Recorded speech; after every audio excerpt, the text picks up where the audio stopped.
जो माशी ग्रोथ है ये ज़ाहिर है पिछले 2-3 सालों में पाकिस्तान का बड़ा मसला रही है। 3-4 साल अगर हम पिछले ले लें तो अब ये आहिस्ता आहिस्ता ऊपर की तरफ जा रही है, इकोनॉमिक इंडिकेटर्स अंडर कंट्रोल हैं।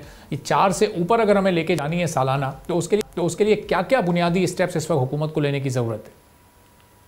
जी बहुत शुक्रिया। दरअसल हम लोग ग्रोथ के ट्रैक में तो बहुत अरसे से हैं और वजह उसकी ये है कि हमारे 3 बड़े मसाइल हैं कि एक तो cost of doing business Pakistan में बहुत ज़्यादा है, इन्वेस्टमेंट का रेट बहुत ही कम है और एफिशिएंसी के भी मसाइल हैं। और सबसे ऊपर फिर जब हम एक तरफ जब ये अहदाफ मुकर्रर कर रहे होते हैं तो दूसरी तरफ टैक्स पॉलिसी बिल्कुल भी उसका साथ नहीं दे रही होती। वहाँ पे हम बिला जवाज बहुत ज़्यादा हाई रेट ऑफ टैक्सेस कर देते हैं, जिससे हदफ तो पूरा नहीं होता मगर वो पूरी इकोनॉमी को भी तबाह करता है। और तीसरा फैक्टर आपको पता है मॉनेटरी पॉलिसी में भी एक तरफ तो हम ये कह रहे हैं कि हमारी सिंगल डिजिट हो चुका है जो इन्फ्लेशन रेट, तो फिर ये कैसे हो सकता है कि हम डबल डिजिट में अपना जो है डिस्काउंट रेट रखें। जाहिर है अगर कोई लोन लेना चाहे अव्वल तो सारी एपेटाइट गवर्नमेंट की इतनी है कि बैंक जो है वो लोन देते नहीं आप लोगों को कि वो अपनी ग्रोथ कर सकें।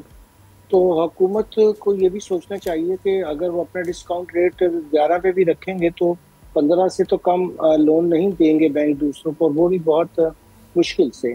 तो इस सारी सूरत हाल में मसला यही है कि अगर सरमायाकारी ना हो, हम प्रोसेसेस भी और अपनी कॉम्पिटेंस और एफिशिएंसी भी अप्रूव ना कर सके, तो फिर इतनी बड़ी आबादी के साथ तो पाकिस्तान को दुनिया की 5वीं बड़ी मईशत होना चाहिए था। जाहिर है अगर आप 5वीं बड़ी आबादी रखते हैं तो मईशत भी आपकी 5वीं बड़ी होनी चाहिए, मगर हम बहुत उसमें पीछे रह गए हैं।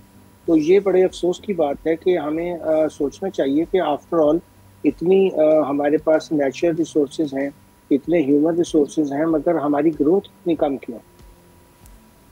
सही। तो अब ये बताइएगा कि जो हम हर साल बजट से पहले एक तैयारी देखते हैं, सारे स्टेक होल्डर्स को ऑन बोर्ड लेना, फिर जब वो डॉक्यूमेंट या वो अनाउंसमेंट सामने आती है तो उसके बाद एक रिएक्शन सबका हर बार एक रिवायत है कि बजट को इनिशियली ज़ाहिर रिजेक्ट कर दिया जाता है। तो इस बार माजी के 2-3 सालों के मुकाबले में कोई आप तब्दीली देख रहे हैं जब हम ये सुन रहे हैं कि इकनॉमिक इंडिकेटर सारे अंडर कंट्रोल हैं, इंटरेस्ट रेट को हम हाफ पर ला चुके हैं 22 से 11%, जो रेवेन्यू के टारगेट्स हम सेट करते हैं उसमें भी हम 30-30, 40-40% का इजाफा करके उसको अच्छा खासा अचीव भी कर लेते हैं। तो ये सारे इंडिकेटर्स अब इस बजट को पॉजिटिव या नेगेटिव एक क्या पिक्चर दिखा रहे हैं?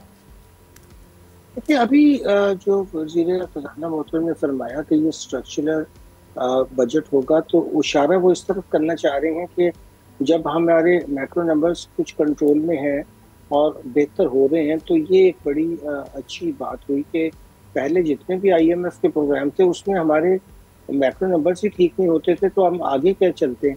अब ये हुआ है कि कम से कम उस प्रोग्राम पे और दूसरे मामलों पे संजीदगी का मुजाहरा करने से कम हमारे मैक्रो नंबर्स काफ़ी दिनों से स्टेबल है। अब बड़ा अच्छा मौका है कि हम अगर कुछ स्ट्रक्चरल चेंज कर लें तो उससे फिर हम ये स्टेबिलिटी के आगे अगर ग्रोथ भी करनी हो तो वो ऐसी तो होनी चाहिए ना कि जो उसको आप फंड भी कर सकें।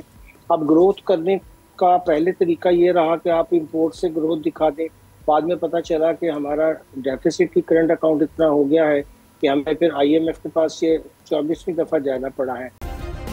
सब्सक्राइब करें और बेल दबाएं ताकि कोई खबर रह न जाए।